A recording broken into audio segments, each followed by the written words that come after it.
बाकी EWS category में बात करें तो ईडब्ल्यूएस में देख लो आप 60,000 तक गया है ये।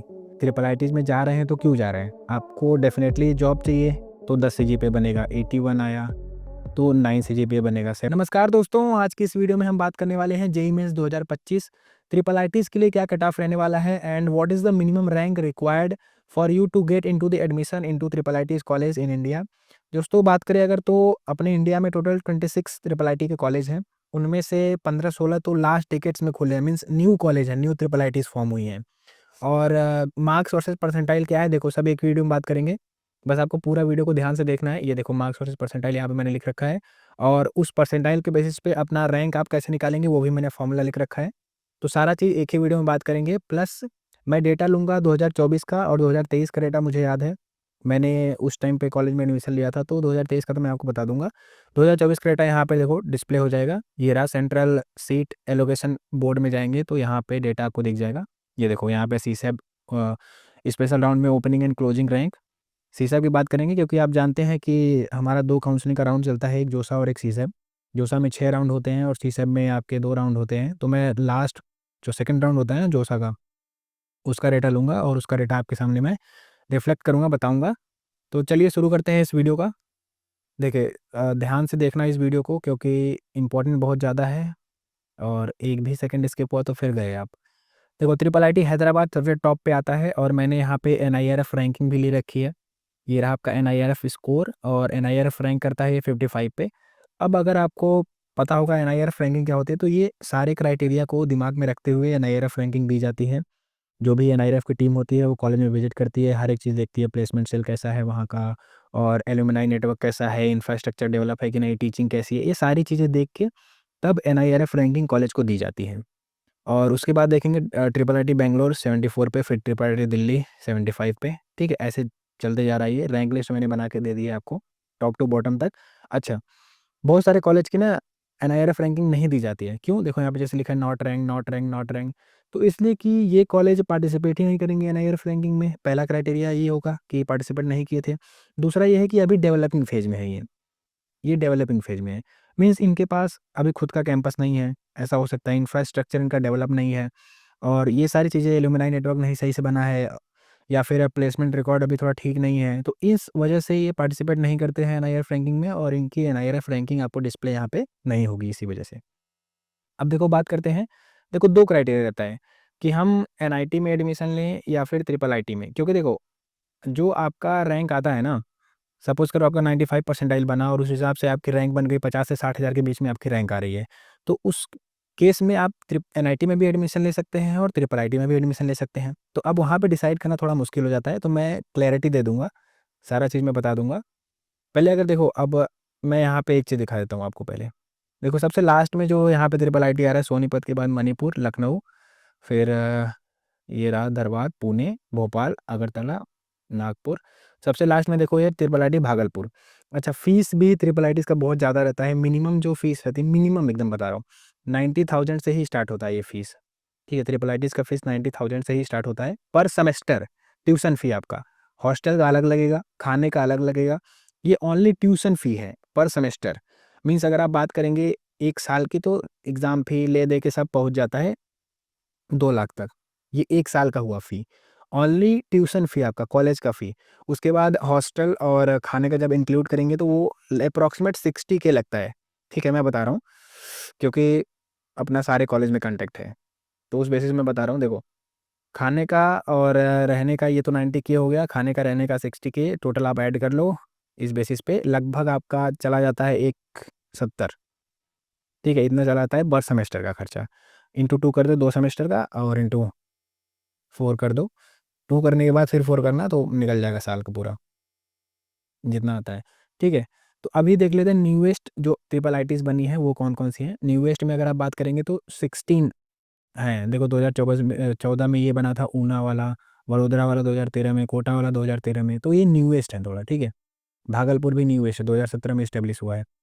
और मार्क्स वर्सेस परसेंटाइल मैं बार-बार वीडियो में बताते आ रहा हूँ, आप देख लो। जो आपका सेफ स्कोर है ये वाला, ट्रिपल आईटीज़ के लिए जो सेफ स्कोर रहेगा, वो 93 टू 95 ये सेफ है। मीन्स अगर आपका इतना आया तो आपको ईसी ब्रांच तो अलॉट हो जाएगी मिनिमम, ठीक है? मिनिमम ईसी ब्रांच आपको अलॉट हो जाएगी ट्रिपल आईटीज़ में। और अगर आपका 95 आ जाता है तो आप एलिजिबल हो जाएंगे सीएससी ब्रांच के लिए भी, किसमें, ट्रिपल आईटीज में। ये मिनिमम क्राइटेरिया है। और मार्क्स कितना बन रहा है, 150 टू 170, मीन्स आपको मार्क्स स्कोर करना है 150 प्लस। इतना मिनिमम मार्क्स चाहिए to get into the admission into triple ITs. अच्छा, मैं यहाँ पे साथ ही साथ आपको दिखा दे रहा हूँ रैंक, जो यहाँ पे लिस्ट है खोल के दिखा दे रहा हूँ। देखो ट्रिपल आईटी मैंने यहाँ पे ले रखा है, चलो भागलपुर सर्च कर लेते हैं क्योंकि लास्ट में वही आ रहा था। ट्रिपल आईटी भागलपुर सबमिट करता हूँ। ब्रांच इसमें ऑल सेलेक्ट किया मैंने, computer science, electronics and communication engineering. अब आपको पता होगा तो उसमें केवल सीएससी वाली ही ब्रांचें रहती है, आईटी होगा, सीएससी होगा और ईसी होगा, यही होता है। सीएससी के लिए बात करें, अच्छा एक चीज़ और बता दूँ इसमें, ट्रिपल आईटीज़ में क्या चलता है, ऑल इंडिया कोटा चलता है। ठीक है, यहाँ पे होम स्टेट कोटा और आपका अदर स्टेट कोटा जनरली नहीं लगता है ट्रिपल आईटीज़ के लिए, वहाँ पे चलता है केवल ऑल इंडिया कोटा। अच्छा, कुछ ट्रिपल आईटीज़ ऐसी हैं जहाँ पे होम स्टेट और अदर स्टेट कोटा चलता है, जैसे ट्रिपल आईटी इलाहाबाद हो गया और भागलपुर हो गया, यहाँ पे चलता है।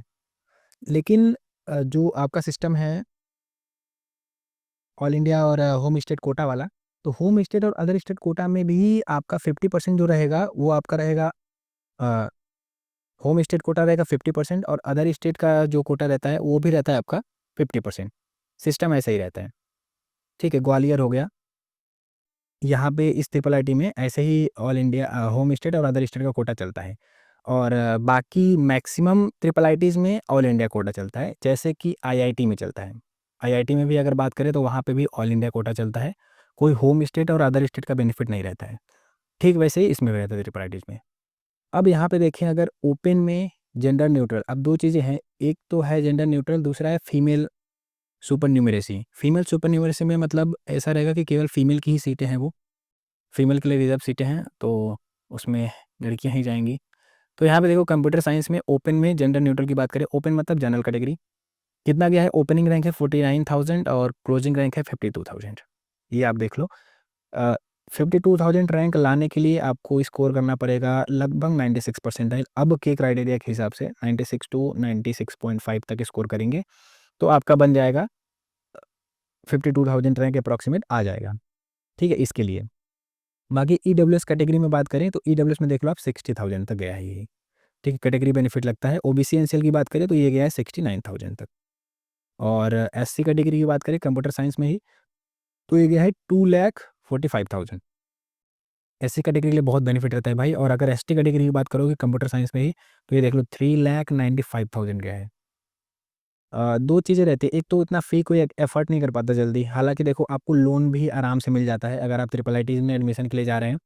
किसी भी आप कॉलेज में एडमिशन कर ले जाएंगे तो उसका एक ही रहता है, आप गवर्नमेंट के पोर्टल पे लोन अपना अप्लाई करेंगे, लोन डायरेक्टली आपके कॉलेज के अकाउंट में क्रेडिट होगा, ना कि आपके बैंक अकाउंट में। बैंक कभी भी पैसा आपको नहीं देती है, बैंक हमेशा पैसा देगी कॉलेज को, आपको पैसा नहीं देगी, तो इस भ्रम में मत रहिएगा। ये तो हो गया। अब देखो इसमें अगर बात करें हम, थोड़ा सा मैं आपको दिखाता हूँ। अगर अपन बात करते हैं ना एकदम जो सबसे कम रैंक इधर हुआ है, इसका देख लेते हैं ऑटोमेशन वाला, ऑटोमेशन इंजीनियरिंग जो है, ST category 4,46,000, all India EWS में गया है देखो 82,000 और ओपन में गया है 75,000। ओपन में है 75,000 लास्ट रैंक और 68,000 है स्टार्टिंग ओपनिंग रैंक राउंड 2 के लिए।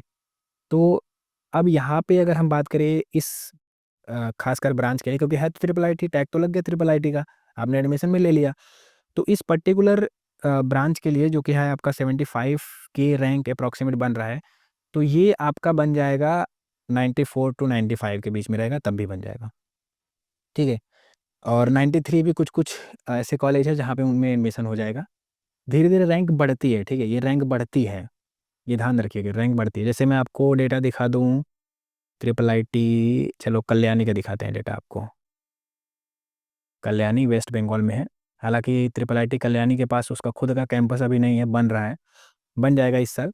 तो जब तक कैंपस, एक चीज़ और दिमाग में रखना पड़ता है ना, जैसे आप ट्रिपल आईटीज़ में जा रहे हैं तो क्यों जा रहे हैं, आपको डेफिनेटली जॉब चाहिए, सीएससी वाली फील्ड में जॉब चाहिए, इसलिए आप जा रहे हैं ट्रिपल आईटी में एडमिशन लेने के लिए। जनरली 99% बच्चों का एम यही रहता है। तो जब तक कॉलेज के पास खुद का कैंपस नहीं रहता है तब तक ना थोड़ा सा प्रॉब्लम होता है, वहाँ पे जो कंपनीज़ हैं वो विजिट नहीं करती हैं, तो ऑफ कैंपस ट्राई करना पड़ता है। तो ऑफ कैंपस भी जॉब लग जाती है। और कॉलेजेस में ना जैसे आपको सीजीपीए भी मेंटेन करके चलना पड़ता है, ठीक है, आपका सीजीपीए मेंटेन करके चलना पड़ेगा। बहुत सारे कॉलेज में रिलेटिव सिस्टम रहता है, बहुत सारे कॉलेज में वैसे ही सिस्टम रहता है कि आपको मार्क्स के स्कोर भी मिलेगा। जैसे 91 आया तो 10 सीजीपीए बनेगा, 81 आया तो 9 सीजीपीए बनेगा, 71 आया तो 8 सीजीपीए बनेगा, ऐसे रहेगा। और जो रिलेटिव वाला सीजीपीए चलता है, जैसे खास करके ट्रिपल आईटीज़ में रिलेटिव वाला सीजीपीए चलता है, तो वहाँ पे क्या सिस्टम रहता है कि टॉपर का सपोज़ करो 100 में से आ गया 80 मार्क्स, तो अब 80 मार्क्स पे बनेगा 10 सीजीपीए। उसके नीचे जैसे 79 रहेगा, 78 रहेगा, तो इसका बनेगा 9.9, ऐसे करके बनता चला जाएगा सीजीपीए। ये क्राइटेरिया रहता है रिलेटिव में। तो ऑब्वियसली ट्रिपल आईटीज़ में दिखाना पड़ता है कि सीजीपीए तो मैटर करेगा ही नहीं भाई, इतना फ़ीस दे रहे हो तुम, पढ़ रहे हो इतना फ़ीस दे के, तो दिखाना तो पड़ेगा ना। कंपनीज़ में तो सीजीपीए ही पहला क्राइटेरिया रहता है, इसलिए वहाँ देखो कि सीजीपीए 9.9, 9.5 जाता है सीजीपीए। अच्छा, यहाँ देखिए कंप्यूटर साइंस की बात करें तो ये गया है, क्लोजिंग रैंक है 56,089। तो अब देखो ध्यान दो, 56,000 रैंक लाने के लिए आपको अप्रॉक्सीमेट वही 96 परसेंटाइल का क्राइटेरिया है, 96 टू 97 है, ठीक है, इतना ही आपको लाना पड़ेगा। ईडब्ल्यूएस में बात करें तो ईडब्ल्यूएस में 66,000, तो सेफ रहो। मीन्स अगर आपके पास पैसा है, आप एफर्ड कर सकते हैं, तो आप एनआईटी न जाके, वहाँ का सीएसई ब्रांच न लेके आप ट्रिपल आईटीज़ में चले जाओ। ट्रिपल आईटीज़ भी धमाकेदार कॉलेज हैं, तो इनमें आपको ज़्यादा बेनिफिट मिलेगा सीजीपीए वाइज और कॉलेज प्लेसमेंट वाइज। ये ध्यान रखना बात को, यही रियलिटी है और सच्चाई को हम छुपा नहीं सकते हैं ज़्यादा देर तक। यहाँ पे देखो ये है इलेक्ट्रॉनिक एंड कम्युनिकेशन, क्योंकि ट्रिपल आईटी कल्याणी में 2 ही ब्रांच चलती है, एक है सीएसई और एक है ईसी। तो कम ब्रांच रहने का बेनिफिट ये रहता है कि आपको कम सब्जेक्ट भी पढ़ना पड़ेगा फर्स्ट ईयर में। जैसे फर्स्ट ईयर में जब आप जाते हैं तो कॉमन सिलेबस रहता है। फर्स्ट ईयर में हर ब्रांच का सब्जेक्ट आपको पढ़ना पड़ेगा, मीन्स चाहे सीएसई हो, चाहे ईसीई हो, चाहे सिविल हो, चाहे मैकेनिकल हो, चाहे केमिकल हो। हर बच्चे को एक ही कॉमन सिलेबस चलता है, वही फॉलो करना पड़ेगा। फर्स्ट ईयर में सबका सिलेबस सेम रहता है। सेकेंड ईयर से चीज़ें डिफरेंशिएट होती हैं। सेकेंड ईयर से सीएसई वाला जो है प्योर अपना पढ़ेगा टेक ब्रांच वाला, और सिविल वाला जो है वो कोर ब्रांच पढ़ेगा अपना। मैकेनिकल वाला, इलेक्ट्रिकल वाला, ये सब कोर वाले में पढ़ेंगे सेकेंड ईयर से। फर्स्ट ईयर में कॉमन रहता है। और कोडिंग की बात करें तो कोडिंग आप किसी भी ब्रांच में हो कर सकते हो, कोई दिक्कत वाली बात नहीं है। कोडिंग ब्रांच मैटर नहीं करता है, ना कि जॉब अगर कोडिंग फील्ड में लेना है तब भी ब्रांच मैटर नहीं करेगा। ये चीज़ ध्यान में रखना। थोड़ा मुश्किल होता है कि अपना सिलेबस पढ़ रहे हैं और कोडिंग भी कर रहे हैं, थोड़ा सा डिफ़िकल्ट होता है, बट अगेन कोई फ़र्क नहीं पड़ता, आप कर सकते हो। अगर करना चाहो तो कर सकते हो, कोई दिक्कत नहीं है।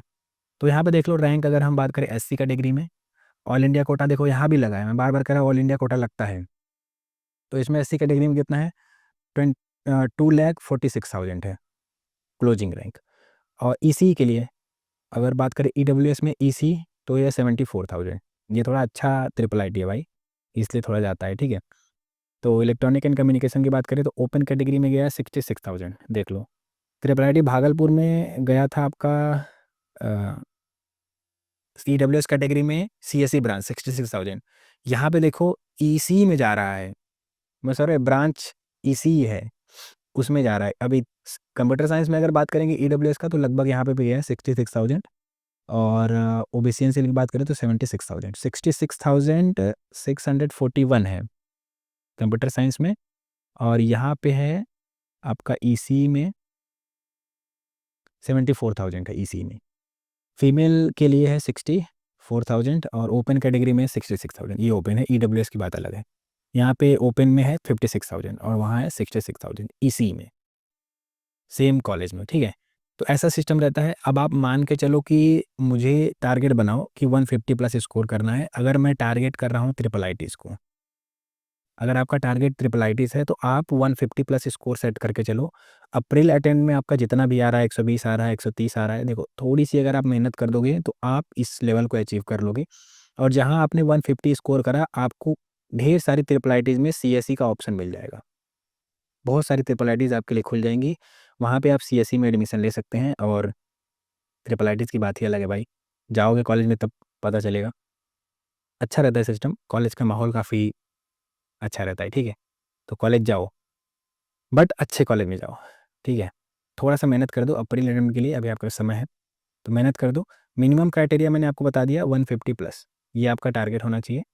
परसेंटाइल के पीछे मत भागो, 150 प्लस मीन्स आप 40 क्वेश्चन का टारगेट बनाओ, ठीक है। क्वेश्चन वाइज टारगेट भी दे दिया 40 क्वेश्चन। और फिजिक्स में आप अगर टारगेट करें, देखो फिजिक्स ऐसा सब्जेक्ट है कि फॉर्मूला पढ़े आंसर निकला वहाँ पे। जेई मेंस में ऐसा ही क्राइटेरिया चलता है फिजिक्स में। तो अगर आप फिजिक्स में टारगेट करते हो 25 क्वेश्चन है तो अप्रॉक्सीमेट मान के चलो 22 बना दो। टारगेट आपका यही होना चाहिए कि 22 बन जाए। केमिस्ट्री में लगभग आप बनाओ 20 क्वेश्चन, बना दोगे। देखो थोड़ी सी मेहनत करोगे बना दोगे, इनऑर्गेनिक में आराम से बना दोगे। थोड़ा सा बच्चे फिजिकल भी बना देते हैं, थोड़ा सा ऑर्गेनिक में दिक्कत होता है क्योंकि उसमें रिएक्शन बहुत ज़्यादा है, रटना बहुत पड़ता है, प्रॉब्लम होता है। बट आप अगर फिजिक्स और केमिस्ट्री को ही टारगेट बस करोगे, इसी में स्कोर करोगे तो आपका 40 क्वेश्चन बन गया। और इस 40 क्वेश्चन से आपने क्राइटेरिया अचीव कर लिया 160 मार्क्स का। जहाँ आपका 160 मार्क्स आया, ढेर सारी एनआईटीज़ और ट्रिपल में आपका एडमिशन कन्फर्म हो जाएगा।